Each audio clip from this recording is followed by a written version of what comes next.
it would have been for many of your countries. Most of our missions moved online during the past 2 years.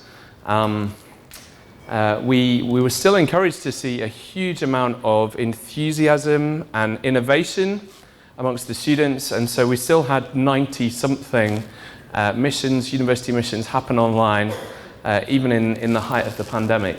Most of them used a fairly traditional model. They took what they were already doing and simply moved it online, although in some cases they were massively innovative as well.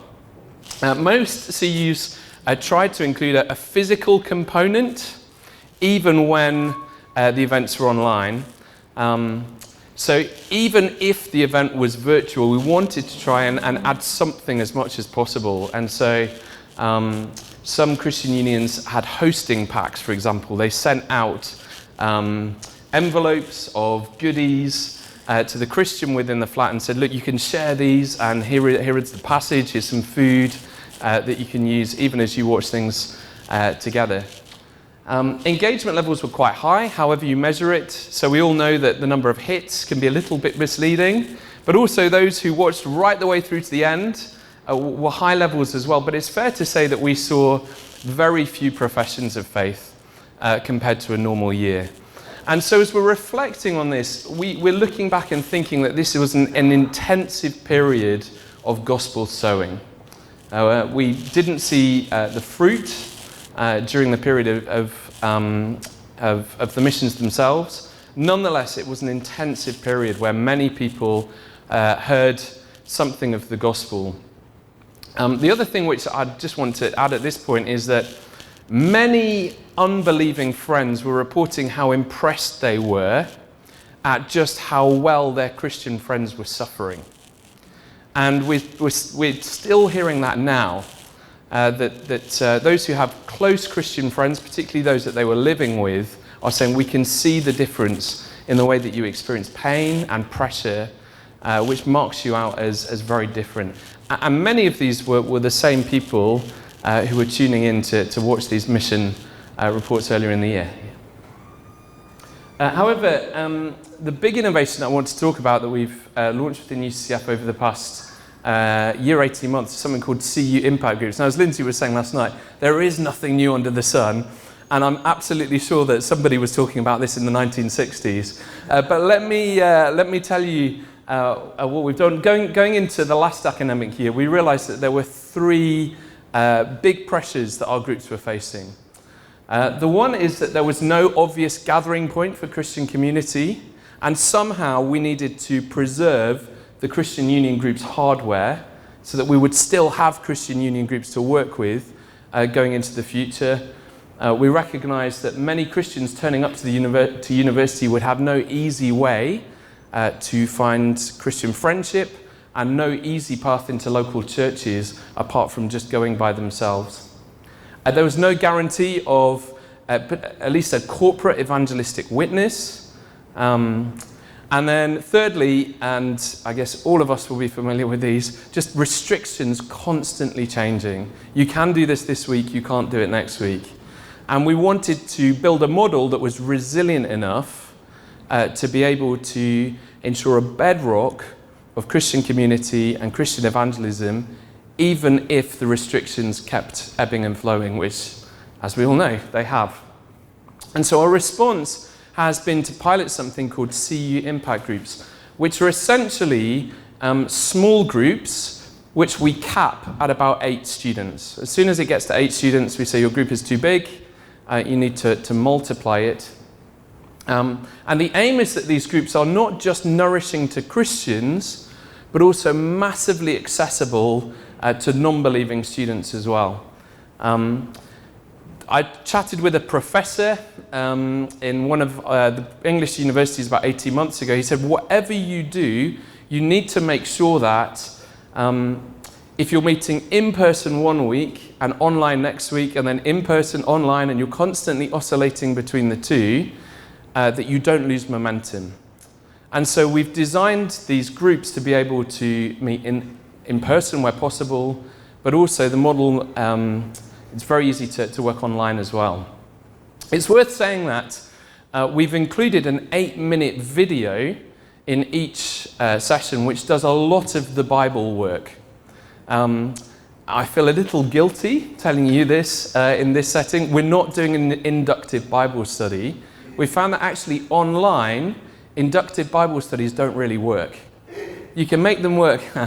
You can make them work with one other person, but actually we found when you try to run an inductive Bible study in a group setting, it's just very frustrating. And so instead we include an 8-minute video, which does a kind of short but quite thorough introduction to the text. And then the discussion that follows is more to do with reflection, devotion, and a missional application as well. Each session includes 2 core components after the video. One which is engaging our hearts, where we encourage a devotional response, even amongst those who don't yet follow Jesus. And the other one is called Impacting the University, where we encourage people to do something with what they've seen of Jesus, in mission, evangelistically. But again, even if they don't yet know Jesus, we're providing them with opportunities to start sharing that with those around them. Let me just show you the vision video that we use with students. Beautiful things often come in small packages. What if that's what we're missing right now? Little things can make a big impact. Well, CU impact groups are small. About 6 students gather online or in person when they can. We do little things to care for each other. We seek out encounters with Jesus that can have a big impact in our lives. Living for a resurrection. And we explore ways of impacting our university for good. Whether you follow Jesus or not, you'll find a warm welcome in a CU impact group. A small community for you at a time like this. Beautiful. Yeah. Be part of something small. What we discovered during the pandemic is that non-believers love coming to impact groups and that Christians feel really well nourished by them. They provided an amazing path into local church for those who otherwise would have had to go by themselves. But also this video component and understanding that whether you're coming to the passage for the first time or the 100th time, you can get to know Jesus better is something that's been really appealing. And so let me tell you just a story of what happened with some of these impact groups doing mission together. This is from Swansea. Those of you who know Meg, you can imagine her voice as she tells this story. But she's reflecting on what impact groups did together in mission. She said, here is what we did in Swansea. 2 weeks of mission, 3 public events. These would have been online. Anyone could join. An explore group ready for any seekers. And my favourite part, every impact group putting on their own event to specifically reach their friends. We had 10 impact groups with leaders who were experienced in CU mission from previous years, praying and planning with their impact group, specific events that their friends could engage in, e.g. scientists with objections to God, what God says about our mental health, etc. We had some ground rules so we could be sure that there would be quality events that truly shared the gospel with guests. I've mentioned previously to you, Swansea CU struggles in bringing their own friends to events. We talked about this a bit yesterday, didn't we? In my previous 5 missions in Swansea, CU members' friends rarely came and engaged. It was usually God's grace in sending people through flyers because the CU were good with first contact. Anyway, my reason for emailing you is because this new strategy worked so well. Impact groups all year have been building on mission, evangelism, go and tell, etc. So when we introduced the concept to the impact groups, it was an obvious next step for many of the students involved. So the 10 groups made their events. The student evangelism coordinator, relay worker, that's the volunteer, and I, kept in close contact with all leaders to make sure they had everything needed.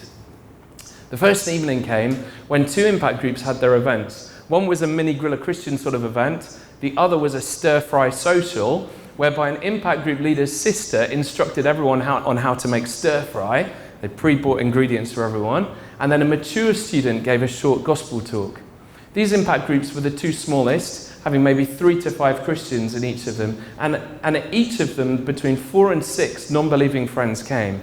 That's 10 friends of CU students who came, heard the gospel, and were invited into impact groups. What a start. This definitely turned the heat up for the CU members. It also forced everyone to own the mission. Anyway, the next week, another 8 impact groups held their events, from viewings of The Chosen with friends who now want to watch the whole series with them, to a bake-along, online escape rooms and other things. Altogether, we've had 36 friends of impact group members come and engage with those specific events across the 2 weeks. I'm over the moon. These numbers are massive for Swansea CU students. It's the biggest number of friends, not strangers, that I've seen in the CU's mission.